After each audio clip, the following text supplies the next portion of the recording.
Okay.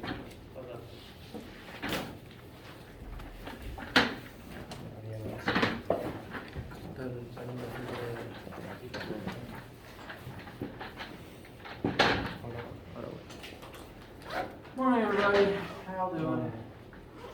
Good.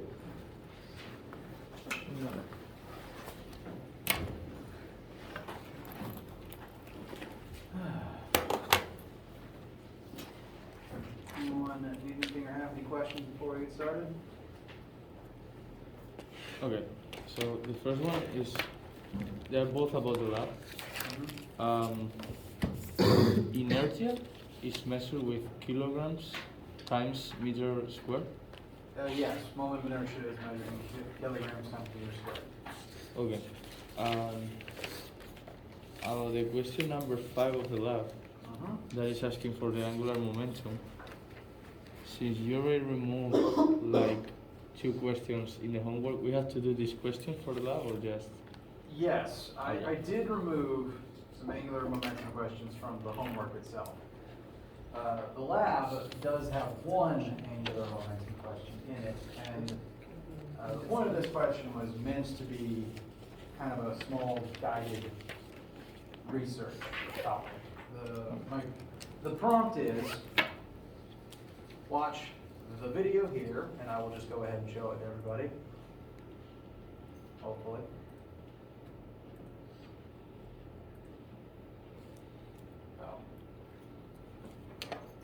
So, what lab question 5 is asking about, if you watch this video, this is a demonstration of the fact that bicycles can remain upright without a rider. As long as you launch it forwards at a decent enough speed, it will remain upright on its own, riderless, until it eventually slows down, stops, and falls over.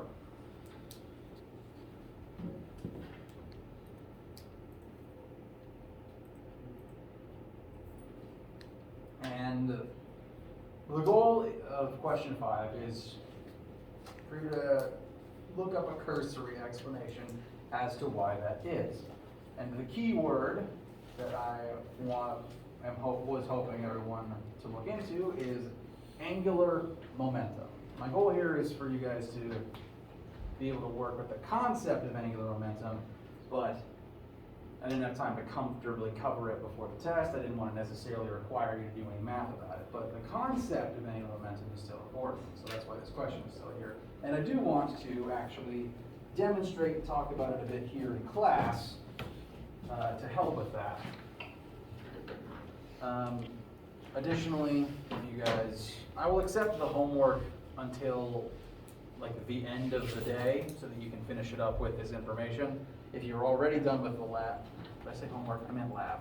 I'll accept the lab until the end of the day if you want to use what we talked about today to finish it up. If you are completely done, you can turn it in up here, but you can also slide it under my door later today if you finish it later today, or you can just email it to me if you were working on it digitally. Yes? Is it due on Monday? The homework and quiz are due Monday. The lab is due today. And I would like to now demonstrate some angular momentum stuff to help with question 5. If you remember linear momentum, just rho equals mass times velocity. An object that is moving wants to keep moving, and it wants to keep moving in the same direction. So if you have leftward momentum, the object wants, this is my left, I guess. If you have momentum in the positive x direction, you want to keep moving in the positive x direction, and you don't want to change. Angular momentum is very similar. If an object is spinning, it wants to keep spinning, and it wants to keep spinning exactly the same way. So if I make this wheel spin clockwise, it now has clockwise angular momentum, and it wants to keep spinning clockwise, and it takes effort to change that. But what's unique about angular momentum is it doesn't only care about what direction you're spinning in, it cares very much about the entire orientation of the entire wheel.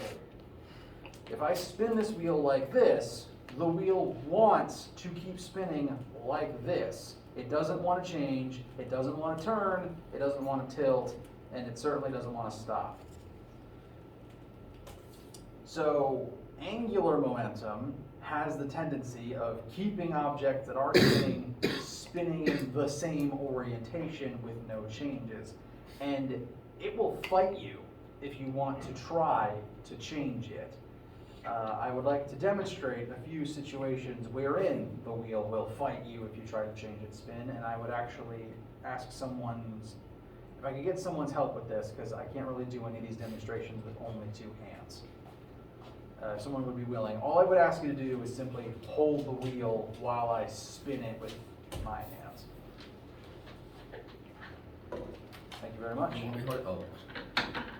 Anyone can come up. So, I'm going to do two demonstrations real quick to verify that the wheel, once spinning, wants to keep spinning exactly the same way. And the first one will involve some feedback from you if you're okay with that. The first thing I'm going to do is I'm going to spin this wheel, and then I'm going to ask you to try to tilt it. And I want you to report to the class what it feels like when you do that. All right?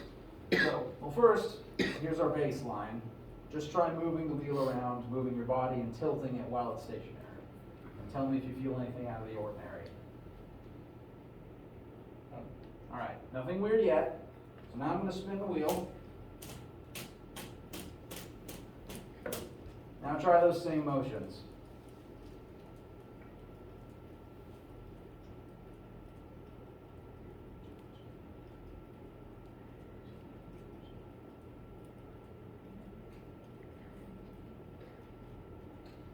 Opinions, feelings? It's like I'm trying to move it, and at the same time it's moving, but not like doing like this. It's like now, and feel free to disagree with me the way I described this, but would you say it is exerting a force on you and fighting you? Yeah. All right. So that's at least one account other than myself.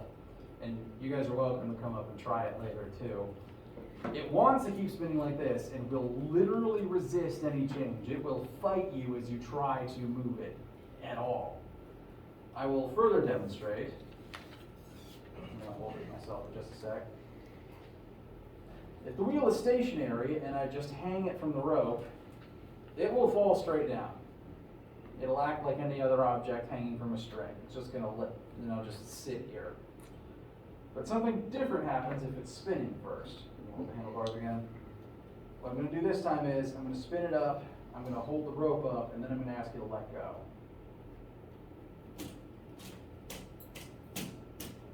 All right.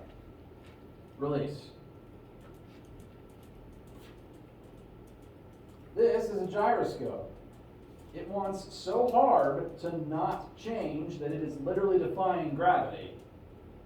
It is exerting a force, a gyroscopic force, to attempt to remain upright.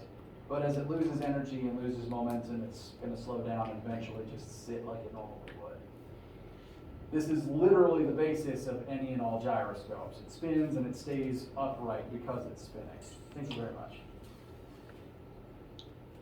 And if anyone wants to try to feel the wheel fight them, I guarantee you all this twitching is it resisting me. I'm not just doing this with my hand. It kind of reminds me of that science box from like a science fair, where you gotta spin this thing and you like pick up a box and you like try to put the box back in its place. I have not seen that demonstration, but if there's something spinning inside the box, that would make sense. I don't know that one, but I'm interested. Thank you. I'll have to look into that. So, things that are spinning want to remain spinning. That includes the individual wheels of bike tires. And once they're spinning, they don't really want to fall over. So as long as you're moving fast enough, and as long as you don't turn the wheel too much, the bike does stay up on its own. That said, if you turn too much, it will fight you on it, and that's what makes learning how to ride a bike difficult in the first place. So, I hope that helps with question 5. I didn't want to talk about that. Angular momentum is interesting, but we just didn't have as much time as I wanted to incorporate the math of it into the homework test. I said the reason why I stay upright is because of friction, or the reason why like it's like could possibly like stay upright if there wasn't friction involved. technically rolling is impossible without friction. Friction is involved, you're not wrong, and I might not be, the way that I understand rolling to work is you cannot roll without the existence of friction. Because assuming that you have a round object a la a wheel, come on, I accidentally strung it up by its rope.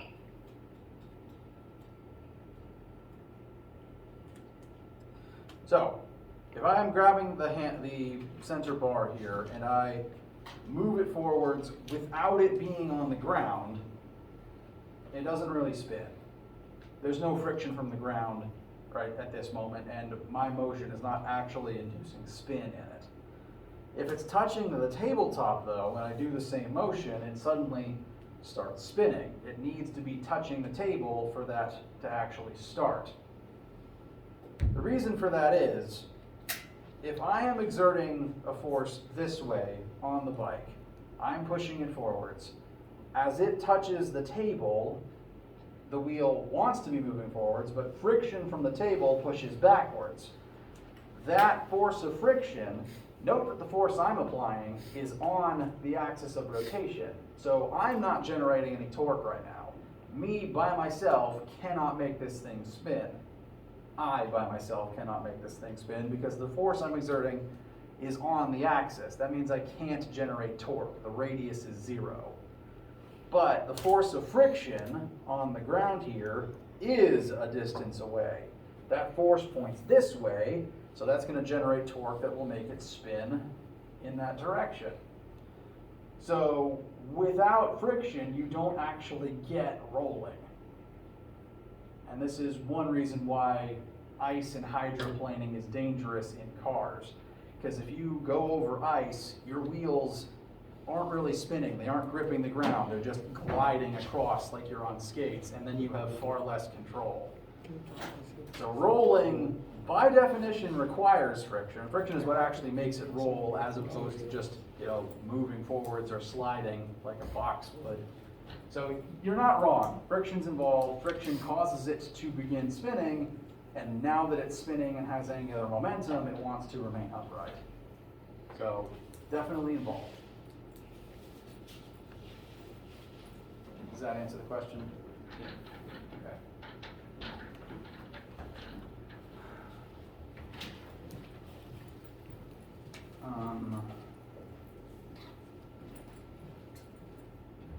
Pardon me as I just gather my thoughts.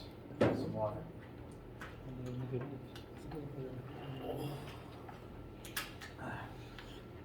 Okay, we started talking about that in the middle of general announcements. I want to briefly go back to what I was there.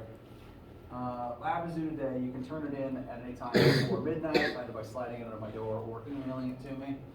Homework and quiz are due on Monday. I do recommend you try to finish them up over the weekend though, so that you can focus on studying as we get towards the test. Test week begins on Monday and concludes on Wednesday. My goal is to have everything graded and back to you by Friday, by the time midterm check-in goes out. Again, there's not really a midterm test, it's just this is the test we're taking and I want to make sure it's counted into your midterm average.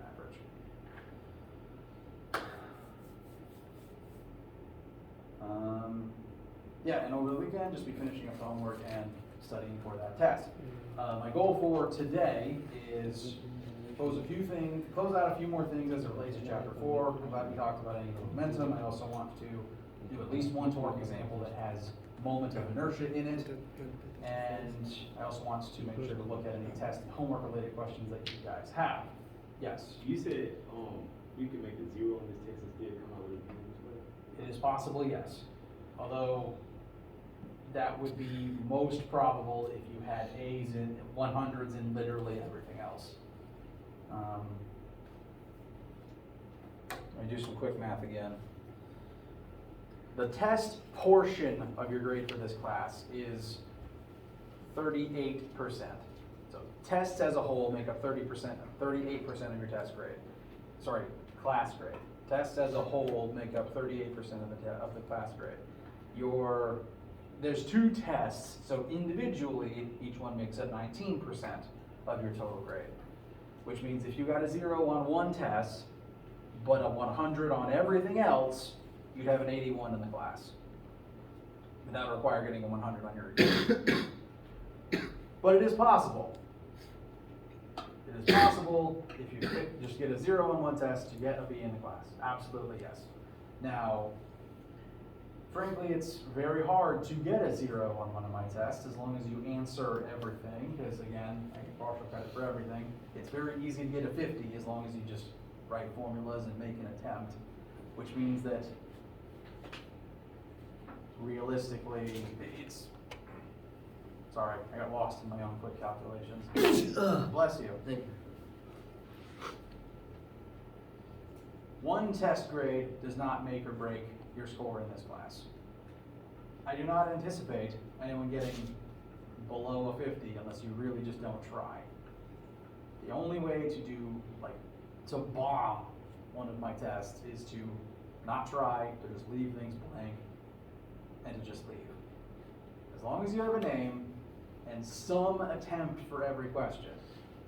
Like any answer, literally writing a smiley face, that's technically an answer, it's just not a good one. And so I'll give some points for it, but like 1 out of 20. Your best bet, if you're genuinely stumped on a test question, is write down all the variables, like list in the sidebar, this is the acceleration, this is the force that the question told me. Start writing down formulas that might be helpful. And if that process does not jumpstart you knowing what to do next, you come up and ask me about it. You said we could bring up a note card, right, full formulas?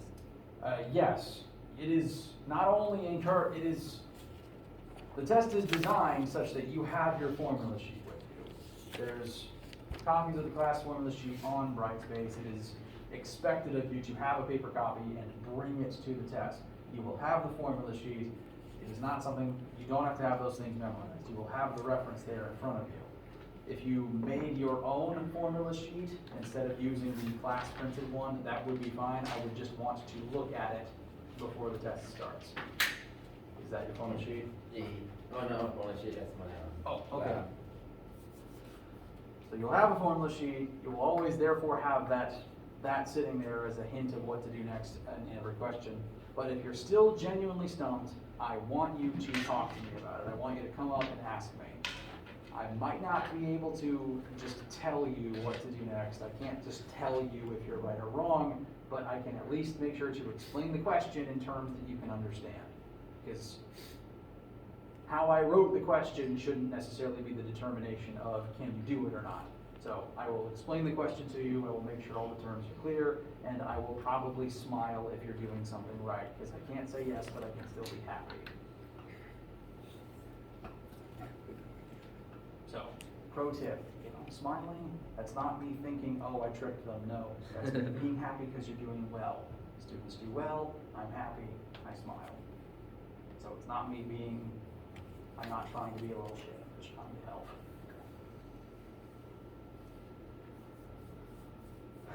I've had to address that a few times. So, just give an honest attempt for every single question. Don't leave any of them completely blank. At minimum, have something written for everything. Because that's better. That is an answer is better than nothing. And bring a formula sheet. I'll have some extra formula sheets at the front of the room, but if you have your own, please bring it. The test is designed for it. And also bring your calculator, because I don't really have spares. I only have mine, and I kind of need it.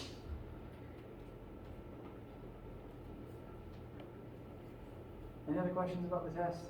Got my laptop is there.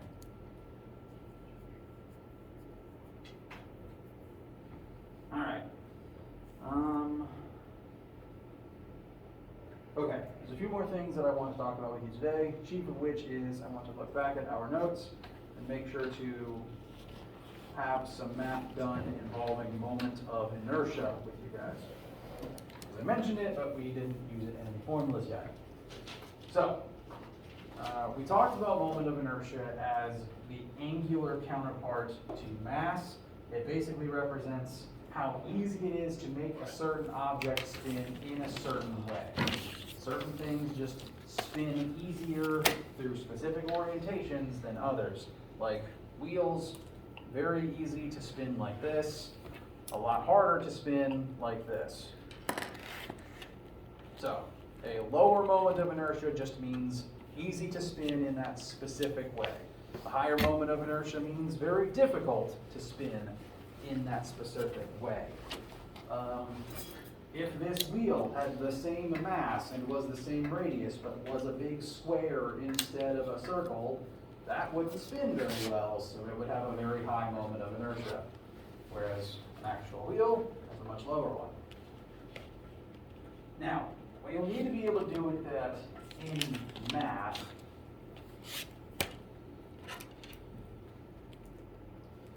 the formula that I have brought up that has moment of inertia in it is this one. Torque equals moment of inertia times angular acceleration. This is the direct angular counterpart to Newton's second law, force equals mass times acceleration. Force causes linear acceleration on masses, torque causes angular acceleration on objects with mass that can't spin. So these formulas are direct counterparts from one another. They work the same way. And all you'll really need to know about moment of inertia is that it goes here. That's pretty much it. It lives here in the formula, and it's not exactly the same thing as mass. The way that you should expect to be able to use it on, say, a test question is, I could give you moment of inertia as a variable. So you write in the sidebar I equals number, and then you put that number here when you're using the formula. Or alternatively, I will give you the tools to find torque and angular acceleration, and then you can use this formula to find moment of inertia. That's going to be the extent of it. It all just relates back to this formula. You will either use it to find moment, or you will plug moment in to find something else. This is easily my least favorite concept as it relates to rotation. I think it's the most difficult one, so I want it to be as straightforward as possible. As straightforward as a spinning object can be. To help with that, I want to make sure that we have a similar example in everyone's notes. So this is one more torque question for us. And we started talking about torque as it related to wrenches. We're going to conclude torque as it relates to wrenches. We have a wrench that has a mass of 15 kilograms and is half a meter long. So this is like a monkey wrench, something a plumber would need to, the kind of thing attached to the back of a plumber's truck. 15 kilograms, 50 centimeters long, and I am telling you its moment of inertia is 1 kilogram meter squared. You have that number. I equals 1 for this particular object when it is spun around its end point, the actual wrench end of the wrench.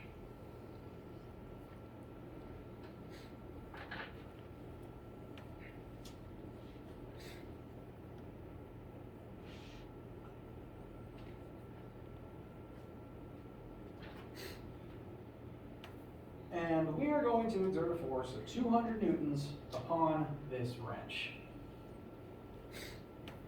So, over here I've listed 15 kilograms for the mass, 1 kilogram meter squared for moment of inertia, bless you, 200 newtons for force, and 50 centimeters for the object's length. We've been asked to calculate two numbers as it relates to this wrench. We want to know its linear acceleration when we exert 200 newtons of force on its mass, and we want to know its angular acceleration as a result of this force being exerted some distance away from its center of mass and allowing it to rotate. So, two things to find: linear acceleration and angular acceleration. I'll give you guys a couple of minutes to work on your own or work amongst yourselves, and we'll compare notes in a second.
All right. What answers and thoughts do we have about the linear acceleration of this wrench?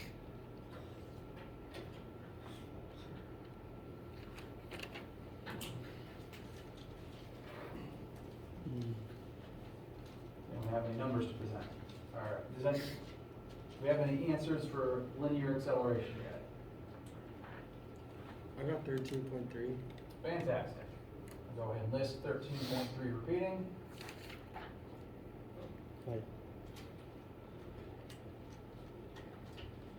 And let's talk about how to arrive at that number.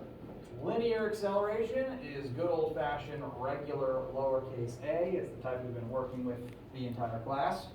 So, good old-fashioned mass equals force times acceleration will do the trick here. We know the force, we know the mass.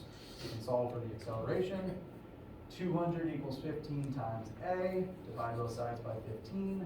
200 divided by 15 is 13.3 repeating. So that is our linear acceleration. Now for the angular acceleration. What formulas do you guys think would be useful for that, for this particular one? Or what concepts might be useful? A equals R. Say again? A equals R.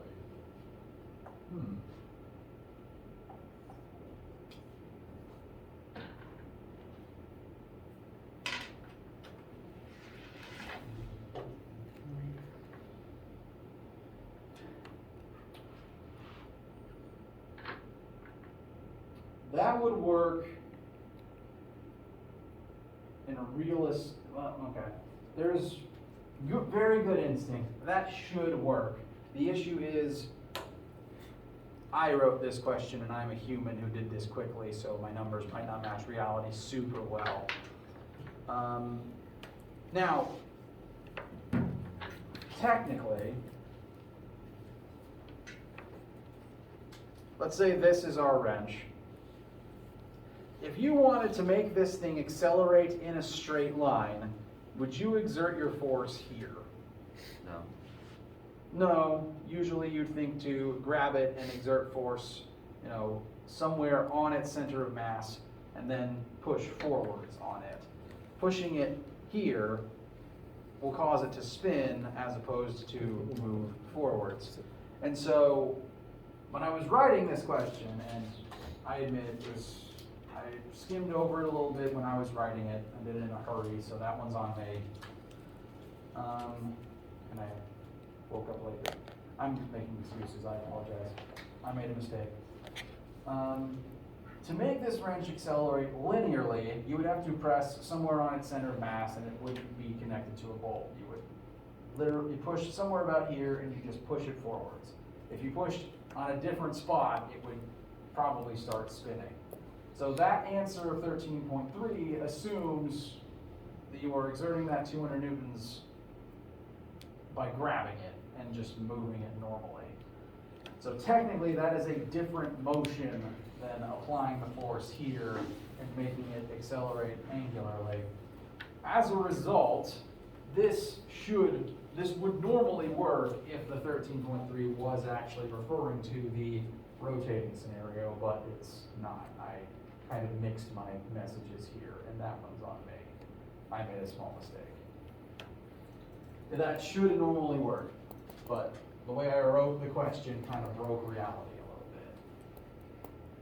That does happen occasionally, and again, I apologize. This normally should work. What other formulas might be helpful in a better written question?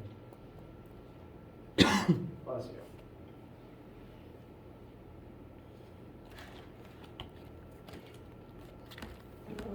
Torque K equals inertia times angular acceleration. All right. This could be very useful since we are looking for angular acceleration. To get there, we will need moment of inertia, which we do actually have, so that's nice, which means we would need a number for torque. So we need a different formula that has torque in it. There's only one other formula with torque in it. Which one is that? With each ton mass. Or, yeah. Torque equals radius times force. So when I was writing the question, this was my intended way to go about it. I did not scale it back to work the other way, and for that I apologize. Normally, this should work. It only doesn't work because of a mistake that I made. Here, these are our two formulas for torque. We can use this one to solve for torque, because we do know radius, which in this case is going to be the length of the wrench itself, 50 centimeters long. That is going to form the radius of the hypothetical circle we get as we start to rotate the wrench. That's why it's radius, even though it's the length of the wrench. Radius times force, and then that will be equal to moment of inertia times alpha, we know I. So we can use this to find our alpha. What I recommend doing to help skip a small step is I'm just going to set those two formulas equal to each other. They both equal torque. We can skip the step of actually having to find a number for torque. I alpha equals radius times force. They're both equal to torque, so this is a completely legal move. Start filling things in. I is 1, alpha is alpha, our radius is half a meter, and our force is 200 newtons. And that will give us an angular acceleration of 100 radians per second squared. And as I said, this other formula should work if I wrote the question better. So that's on me.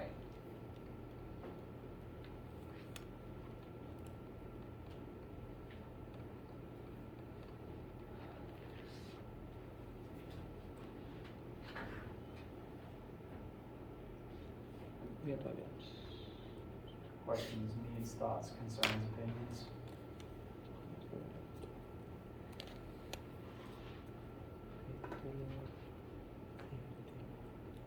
All right. With that, that's all the Chapter 4 information that will be represented on the test in some way. I do encourage you to do as much of the homework. You have everything you need to finish the homework at this point. I encourage you to try to have it finished before Monday, but you are still allowed to bring questions to class on Monday itself, because we can use the class period to review before the actual test. That said, test is coming up, be sure to study for that as well. Before we break, I actually want to ask if anyone has any test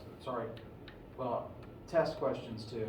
My brain is currently on homework questions because I have encountered one that's actually trickier than I was expecting, and I wanted to address it with everybody. So in a minute, we'll open the floor up to any homework and test review questions. First, let's look specifically at, this is homework question number 8. This is the last one, it is the pendulum. And this pendulum is going to be swinging back and forth. We know the angle that it's going to be swinging between. So this, with my numbers, is 43.1 degrees. That's not radians, that is degrees. And the pendulum is going to swing back and forth along that angular displacement, forming an arc length. And what we're essentially being asked for is the value of that arc length. We want to know the distance, the linear distance, that the pendulum ball travels through as it goes back and forth. So we've been given angular displacement. We know how many angles it goes through, and we've been asked to convert that into linear displacement. Now we know the length of the string, which is functionally the radius of the circle that this arc is a larger part of. I've tried to draw the rest of the circle to see how this pendulum length is its radius. So whatever your pendulum length is, probably went ahead and listed it as R, that is the radius of your circle, which means we have everything we need to use the displacement translation formula, arc length equals radius times angular displacement, to convert our angular displacement into linear displacement. There are 2 hiccups to this question. The first one I intended, the second one I did not. I'll go through them in order.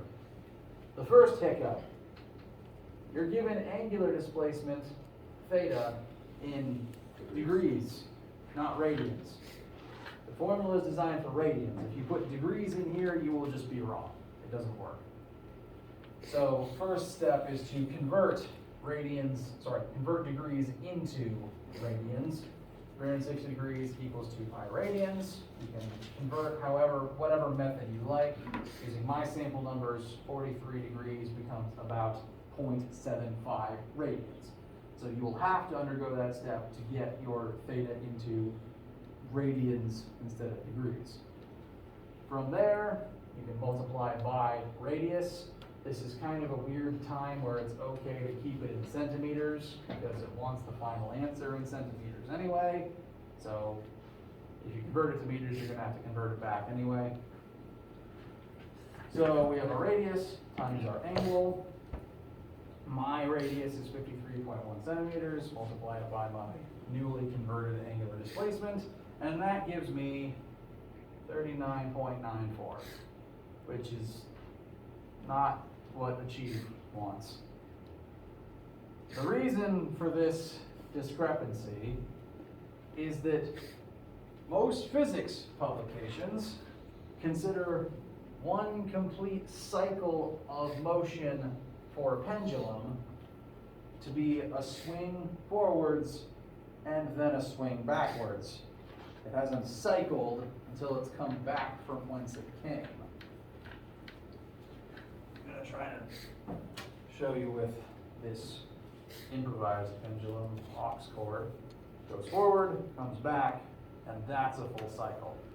Most grandfather clocks are designed to operate around that way. The pendulum goes forward, comes back, and that correlates to one cycle of the mechanism.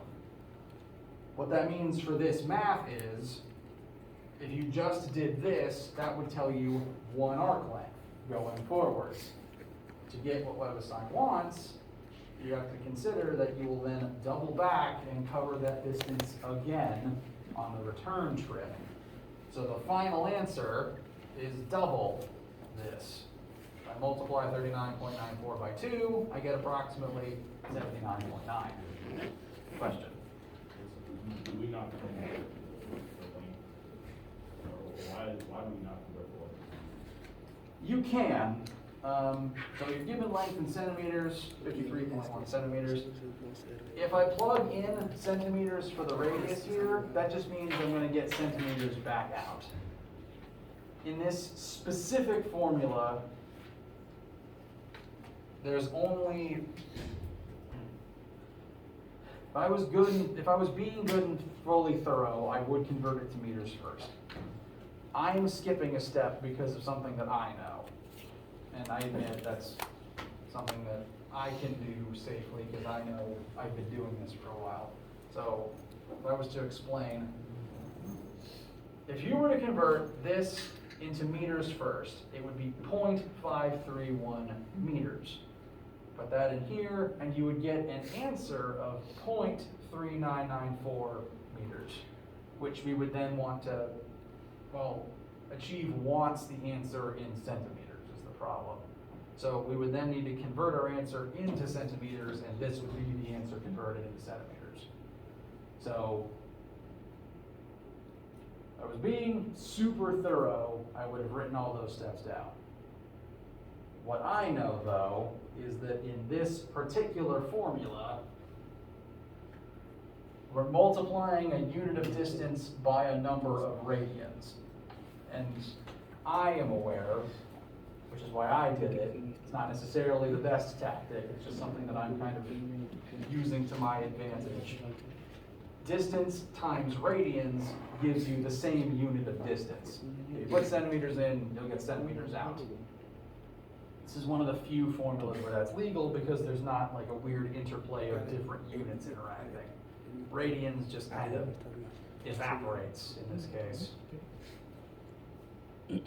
So, technically speaking, you should convert it into meters and then you would convert your answer back into centimeters at the end.